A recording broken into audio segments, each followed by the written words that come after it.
দেখছেন প্রতি মুহূর্তের বাংলা। মিথ্যার সাথে কোনো আপোষ নয়, তাই নির্ভেজাল ও নির্ভীক খবর নিয়ে আপনাদের সামনে হাজির হতে চলেছে পিবিসি নিউজ খুব শীঘ্রই প্রতি মুহূর্তের বাংলার পর্দায়।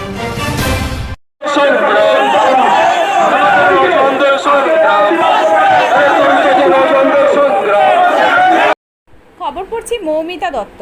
মহানবী হজরত মোহাম্মদ মুস্তফা সাল্লাল্লাহু আলাইহি ওয়াসাল্লামের ব্যঙ্গচিত্র করায় ফ্রান্স উপরে সারা বিশ্বব্যাপী ক্ষুব্ধ। এই প্রসঙ্গে ভারতবর্ষে বিভিন্ন প্রান্তে ধিক্কার জানিয়ে মিছিল সমাবেশ করেই চলেছে বিভিন্ন সংগঠন।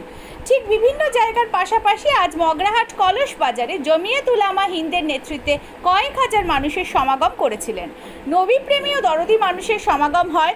শিশু, যুবক, বৃদ্ধ থেকে শুরু করে সকল স্তরের মানুষ উপস্থিত হন। রাজ্যে দায়িত্বপ্রাপ্ত জমিয়ত উলামা হিন্দের সম্পাদক মুফতি আমির উদ্দিন সাহেব বলেন, আমরা চাই না কোনো ধর্মের ধর্মগুরুকে কেউ এভাবে অপমানিত করুক। আমরা অন্যায়কে অন্যায় বলি, এটা একান্ত অন্যায়। এভাবে কোনো ধর্মগুরুকে ব্যঙ্গচিত্র করা উচিত নয়।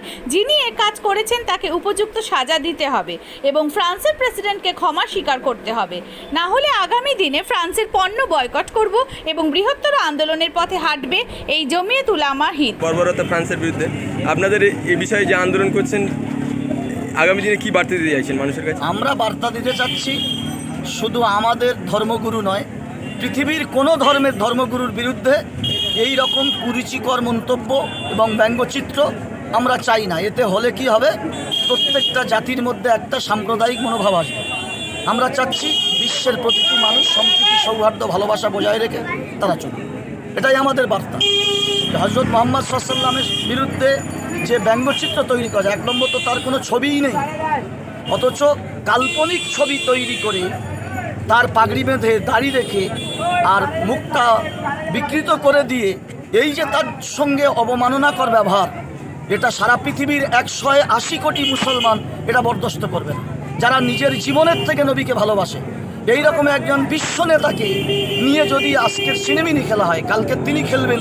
আমার কোনো মুসলিম কল ছেড়ে অন্য কোনো ধর্মের ধর্মগুরুকে নিয়ে সিনেমিনি খেলা করবেন, এতে বিশ্ব শান্তি বিঘ্নিত হবে। আমরা চাচ্ছি পৃথিবী শান্তি স্থাপিত হবে, এটাই আমাদের বার্তা।